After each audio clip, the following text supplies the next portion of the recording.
Look at this crazy keynote. How did this happen? Let's say you're Intel.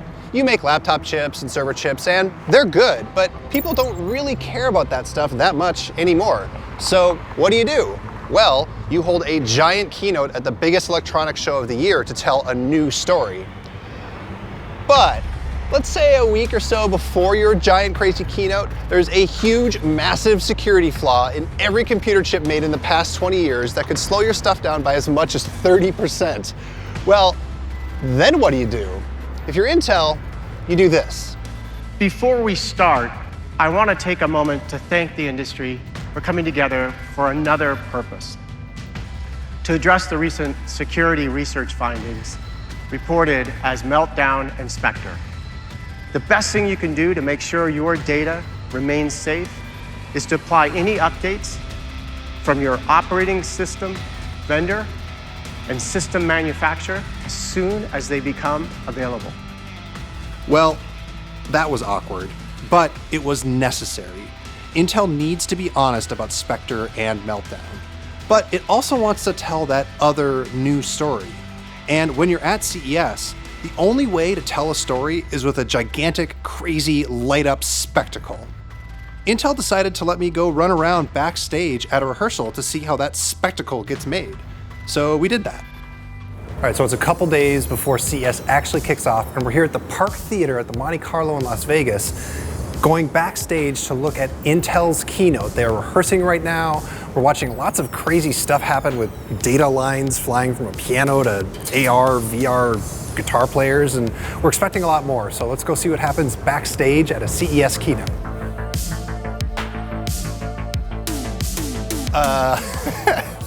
So I am on the stage. This is surreal. I've never given a keynote before. Later on, we're gonna see a giant helicopter drone thing called the Volocopter take off right here on stage.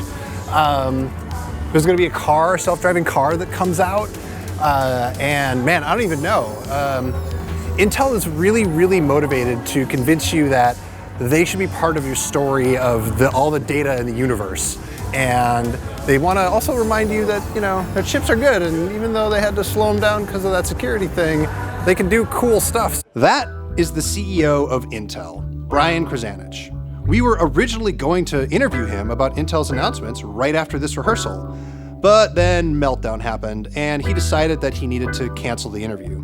But he did give us this photobomb, so I guess that's nice. I wonder if he knew what I was talking about when he jumped on camera. Now, Spectre is everybody's problem, not just Intel's. Intel has a bigger problem. You don't buy anything from them. You buy from Apple and Amazon and Microsoft. And sure, there's often Intel chips inside that stuff, but you don't care, and why should you? They're not right there, right in front of you. Anyway, there's so much more that they showed us at their stage, so let's get back to that. CES is when Intel can get in front of you. It creates this massive production, this gigantic show to convince you to care, to get you to feel as connected to Intel as you do to your phone. That's why Intel's keynote starts with sports. It's directly involved in the thing that you actually care about. Intel has these camera systems that are pointing at football fields, and with them, it knows where the players are like characters in a video game. So you can see the game from the perspective of the quarterback. It converts everything that these cameras sees into these things called voxels. Now imagine a Rubik's Cube. Each of those cubes is a point in space. Now imagine a Rubik's Cube that covers an entire football stadium. Then imagine you can see and track every single one of those cubes. Intel is doing the same thing for the Winter Olympics. It's going to let them create VR experiences from the games. Intel's also getting into understanding other kinds of spaces, like roads. So it partnered with Ford to make better self-driving cars. All right, so now we're gonna go look at the Ford Fusion self-driving car. What's interesting about this car is it's actually part of a fleet. They are rolling out, 100 or something of these things, and they actually intend to have them on the road. They say they're level 4. Yeah, we rode in the car, right there, on the keynote stage. Intel's also trying to understand where things are in the air.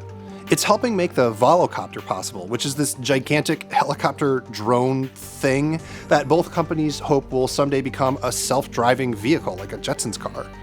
We got to check out the volocopter up close and see it fly during the keynote behind a giant glass wall, right there in the room. Oh, look at this. So this is the Shooting Star Mini. It looks, it weighs like next to nothing. You've probably seen a lot of these, little home drones that you can get that just fly all over creation. But this is much more stable, I think. You could, they had the little light show going. There's obviously Intel chips in here to power it. It seems like a good little drone.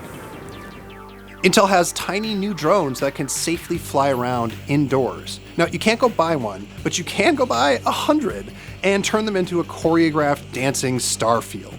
It doesn't look like much on the screen that you're looking at right now, but in real life, seeing those tiny points of light moving in a cyclone right above your head is kind of amazing. All the stuff happening on stage is just bonkers crazy. The floor is a giant screen. Pillars and balls of light descend and ascend from the sky. The weird, wild graphics on the screen, they ride the line of a dystopian future hellscape, but they don't quite cross it. There's acrobats wearing completely crazy LED suits and helmets, jumping around on trampolines. The spectacle of it all, the sound and the fury, the planning, and above all of the money, it's all designed to convince you that Intel isn't just a boring PC chip company. Did it work? Yeah. The problem here is Intel isn't actually trying to tell one story. It's trying to tell half a dozen. One of those stories is about data. Did you hear? It's the new oil. Sure. They're also telling stories about quantum computing and neuromorphic chips and whatever else. Intel is kind of famous for making product demos that never go anywhere. The problem is Intel wants to be everything to everybody, which is impossible. So it often feels like Intel ends up being kind of nothing to nobody. This year, Intel is actually showing you stuff you're going to be able to experience, which is refreshing. The real story here is that Intel can turn real objects in space into data on your computer. Other companies know about pixels on a screen, but Intel is on a path to know about real 3D space. But that story, it got a little lost in all the spectacle. And again, getting lost in the spectacle is the oldest CES story of all. So for much more of what's happening here at CES 2018, go to youtube.com/Verge, hit that subscribe button, and prepare to soak in the strangeness of the Consumer Electronics Show.